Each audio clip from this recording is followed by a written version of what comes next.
It is Monday here on ABC 15, and so we do our Monday Mom segment. So I'm kind of pitching in. I'm not a mom. I'm a dad, though. So this is Dad's segment, too, because dads can benefit from this cooking. We're doing a little Italian twist today. Jenn Bare, getcrocked.com is your website. And, of course, crock pots are always a feature with what you help us with. What are we doing today? What are we learning about Italian-wise? Well, today it's actually National Noodle Day. National Noodle Day is today. Is. So if you needed an excuse to eat pasta, that's your excuse. You've got one now. No one needs an excuse, but hey, we're glad you're celebrating here with us. Yeah, and it's also the month of Crocktober, which is Crock-Pot Slow Cooker's official slow cooking season. And it needed a month to be honored because the crock-pot is incredible. What are we doing with this incredible crock-pot today? Well, today we're making slow cooker ground beef lasagna soup. Okay. It's super easy. It's one of those recipes you can throw everything in the slow cooker. Sounds incredible. Go to work for the day and come home with your meal completely done. So how... So we would take, like, even the ground beef, you don't even have to brown it first, you just throw it in. You don't. This is one of the rare recipes that you don't have to cook the ground beef first. You do want to make sure you use a very lean ground beef because, you know, the grease and everything is going to go in the soup. So this is a 93% lean ground beef. So it's not just sitting in all of that heavy grease, right? Right. Because oftentimes if you brown it, you can kind of drain it off. Yep, not in this case. Okay, so what else do we put in? We put in the tomatoes? Yep, you want to go ahead and get started. So we've got a can of diced tomatoes.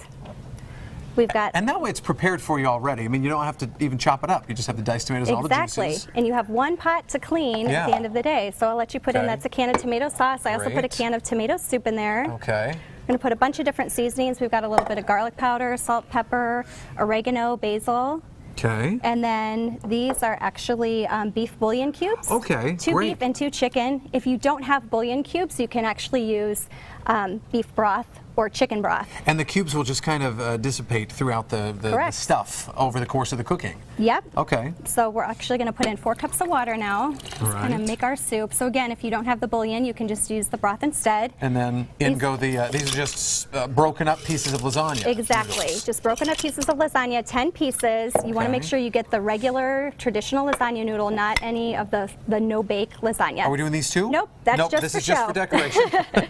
So you notice I put the ground beef in here on top as well. Okay. And then that's it. You just put this on, and then you can cook it on low for 7 to 8 hours, or on high for 4 to 6 hours if you need something a little more quickly. And that's the thing, just remembering in the morning or planning ahead, just, oh yeah, that's what we want to eat for dinner, and you put it in and there it is. There it is. And voila, here it is, right? Here it is, yep. About half an hour before you serve it, you want to stir in some ricotta cheese. Get a nice smell there. I wish we had smell-o-vision for the folks at home. Looks fantastic. Exactly. And then garnish with just a bit of mozzarella, and I'll let you have a taste. I get to try it. Okay, excellent. I'm going to get a piece of that meat too. Wow, fantastic. It soaks it all up in there. National Noodle Day. National Noodle Day. I didn't take a TV bite. TV bites are smaller. Thank you, Jenn Bare. Getcrocked.com. Celebrate National Noodle Day wisely. Make some of this lasagna in your crock pot. We're back after this.